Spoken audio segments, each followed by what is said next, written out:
የእንታ በጽሐ ጉባኤ በደብረ ታቦር እና ደብረ ታቦር ዙሪያ ላይ ብቻ የሚወሰን አይደለም። እንግዲህ ደቡብ ጎንደርን ያየን እንደሆነ በጣም ታላላቅ ታሪኮች ያሉት በተለይ ከትምህርት ተቋማት ጋር በተያያዘ ታላላቅ ታሪኮች ያሉት ሀገር ነው። እንግዲህ ደቡብ ጎንደር ብቸኛው የድጓ ማስመስከሪያ ምንጩ ዋናው የቅዱስ ያሬድ የድጓ ማስመስከሪያ ቅድስት ቤተልሔም ናት። ቅድስት ቤተልሔም በርካታ የድጓ መምህራን ይፈለፈሉበታል። እንዲሁም ቅዱስ ያሬድ ድጓውን መጀመሪያ የጻፈበት ታላቁ ገዳም ጣና ቂርቆስም በዚሁ በደቡብ ጎንደር የሚገኝ ነው። እዛም ትልቅ ጉባኤ አለ። ሌላው ጉባኤ ዝማሬ መዋሲት ነው። ዝማሬ መዋሲት ጉባኤም ቅዱስ ያሬድ ከአቡነ አረጋዊ ጋር መጥቶ ያደረሰው በዙር አባ ጽርሐ አርያም ነው። ይሄ ይታወቃል፣ ማንም የሚያውቀው ነው። ይሄም አንድ ትልቅ ጉባኤ ነው። ሌላው በዋናነት የአለቃ ገብረሐና ውጤት የሆነው በልጃቸው የሰየሙት አቋቋም አለቃ ገብረሐና ከጎንደሩ ማቋቋም አሉበት። እውቀታቸው የጎንደሩን ያውቁታል።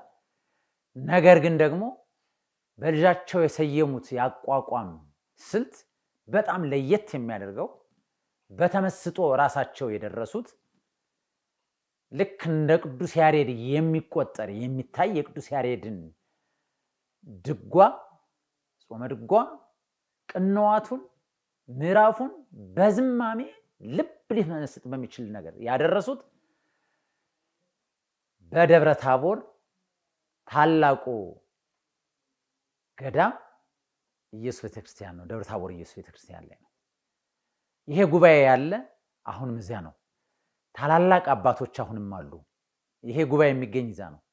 እንግዲህ በጣም የዜማ ሀገር ነች፣ የመጻሕፍትም ሀገር ነች። በገዳምነትም የታወቁ ታላላቅ ገዳማት ያሉባት ነች ደቡብ ጎንደር። በጣም ብዙ ነገር ታስተናግዳለች። ይህን ፍለጋ ከአራቱ አቅጣጫ ነው የሚመጣው። የተክሌን ምስክር ፍለጋ ከሸዋ ይመጣል፣ ከትግራይ ይመጣሉ፣ ከወለጋ ይመጣሉ፣ ከሐረር ይመጣሉ፣ ከወሎ ይመጣሉ። ይሄ ብቻ አይደለም። ቤተልሔም ለመግባት አሁን ከጠቀስኳቸው ሀገራት ከመላው ኢትዮጵያ ቤተልሔም ይመጣሉ። ይሄ ጉባኤ ታላቅ ጉባኤ ነው። ዝማሬ መዋሲቱንም ለማስመስከር አሁን ከጠራዋቸው ሀገራት ከመላው ኢትዮጵያ ከአራቱም አቅጣጫ ይመጣሉ። አሁን ደቡብ ጎንደር ላይ ደብረ ታቦር ላይ ደብረ ልዑላን ጥሩ ነገር ተጀምሯል።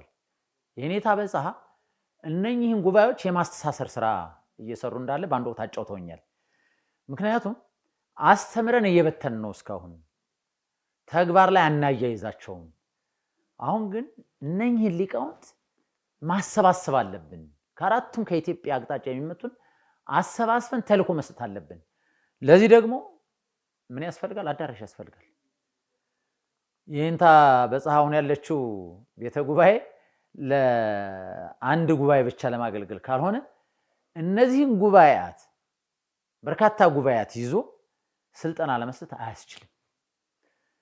ስልጠና ብቻ አይደለም፣ ከዚህ ጋር ተያይዞ አዳራሹ የሚሰጠው ሌላ ሁለገብ አገልግሎት መኖር አለበት። ራሱን የቻለ ስቱዲዮ ሊኖረው ይገባል። ራሱን የቻለ ጽሕፈት ቤት ሊኖረው ይገባል። ዝም ብሎ እንደነበረው አይደለም። እንደነበረው የሚሆን ከሆነ ባይደከም ይሻላል። ግን ታስቦ መዘጋጀት ያለበት ዲዛይኑ መሻሻልም ካለበት አሁን ተሻሽሎ ይህን ሁሉ ጉባኤያት ሊያገለግል በሚችል ነው። ከድጓ የሚመጡት ከዝማሬ የሚመጡት ከመጽሐፍ ከጣና ቂርቆስ የሚወጡት ከታላቁ ገዳም ከአባታችን ከአባ ገብረ ኪዳን የሚወጡት እንዲሁም ከቤተ ተክሌ ከራሳቸው ከይንታ በጻ ታላቁ አባት መጽሐፍት ቤት የሚወጡት አንድ ላይ ሆነው የጋራ የሚያደርጋቸውን ስልጠና የሚወስዱበት ነው። እነዚህ ደግሞ በሺዎች የሚቆጠር ነው የሚሆኑት።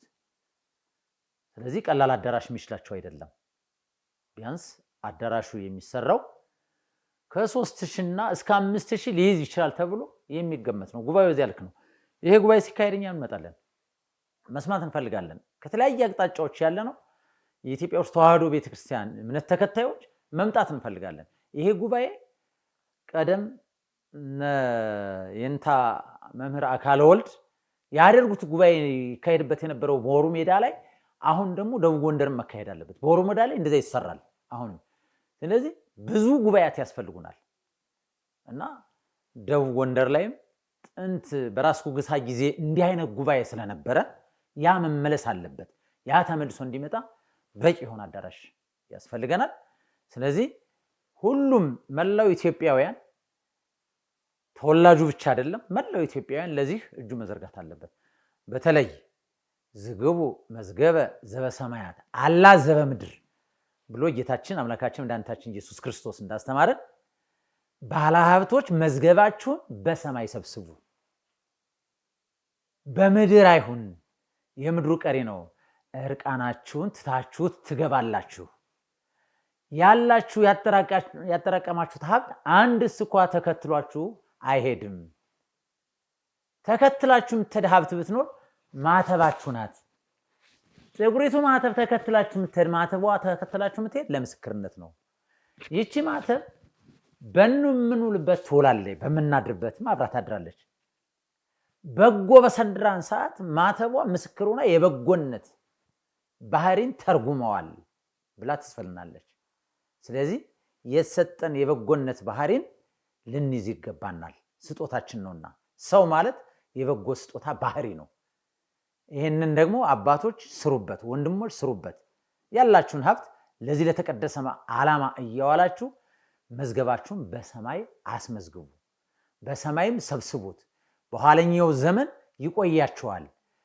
ዝክር ምስክር ሆኖ እናንተን ያስታውሳል። በቃ ዝክር ምስክር ይሆንላችኋል።